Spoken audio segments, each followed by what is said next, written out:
his review of the Cadillac STS. If there's one division of General Motors that really is trying to turn things around, it's Cadillac. The past few years have not been kind to Cadillac, and their new STS may just be the panacea they're looking for. This is not your father's Cadillac. Compared to the cars they usually make, it breaks every rule in the book.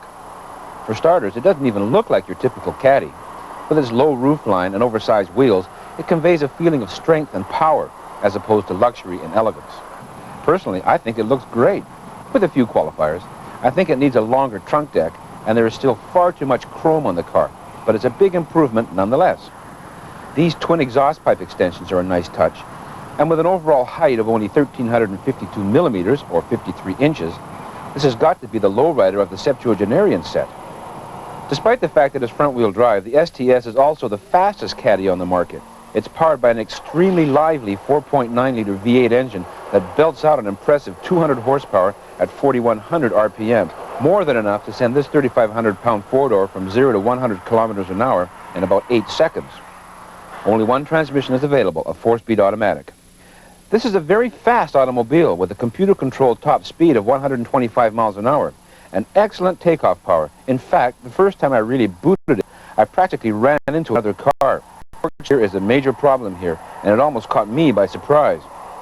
Price tag for our STS, which stands for Seville Touring Sedan, is a whopping $57,053. Needless to say, it comes very well equipped, with 6-way leather front buckets, electronic climate control, tilt and telescopic steering wheel, power windows and door locks, and plenty of storage and stowage space.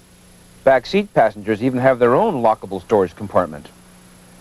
Unfortunately, it also has an electronic driver information center, which does everything from greeting you first thing in the morning, or afternoon, to telling you when to put on your headlights. This system is both inconvenient and pointless.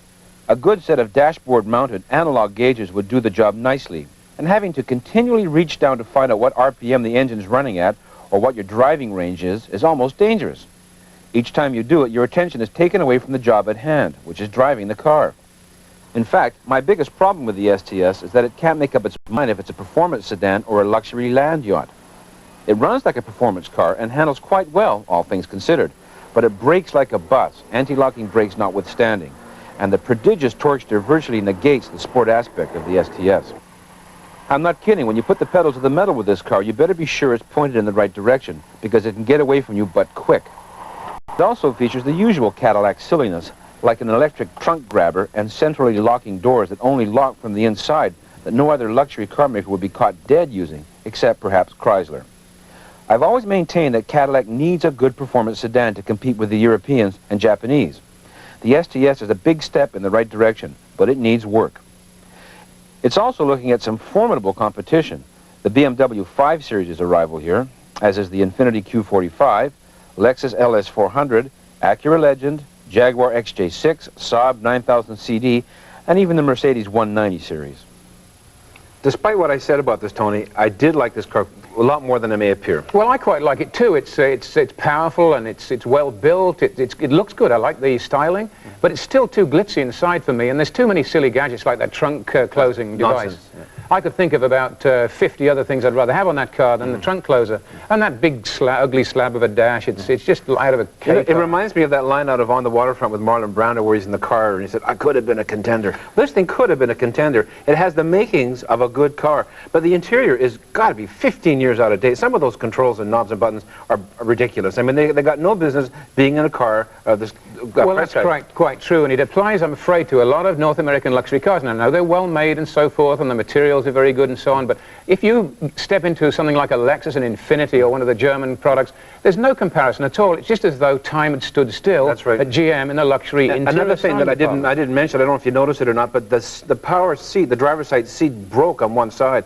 So basically, I drove the car at an angle the whole time I had it. One side of the mechanism didn't work anymore. That's That's not good enough. I thought it was the arthritis again, Ted, but no, I think that was probably a fault that crops up fairly rarely on a car like this, because I know that Cadillac has a very good record of reliability and so forth, and they don't often fall to pieces. They're very well made, and in many ways I like this car a lot. I can't see myself buying one, but I did like it. It needs more engineering. With all that power on tap, they really need to do something about the suspension and the handling and that sort of stuff. This has the makings of a good automobile. Well, there might be too much power for the kind of people who drive them. They tend to be driven by older drivers, and they don't usually need or like that kind of power. Well, to wrap up, no red light, green light. What didn't we like about it? Torque steer, big problem. Electronic info, as we pointed out, is really silly. Brakes, not good at all.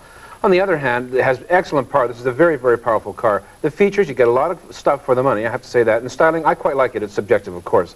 In terms of driving dollar value, I only give it a quarter of a tank, only because it costs so much money and you're not getting a contemporary automobile. You should get more modern features as far as I'm concerned.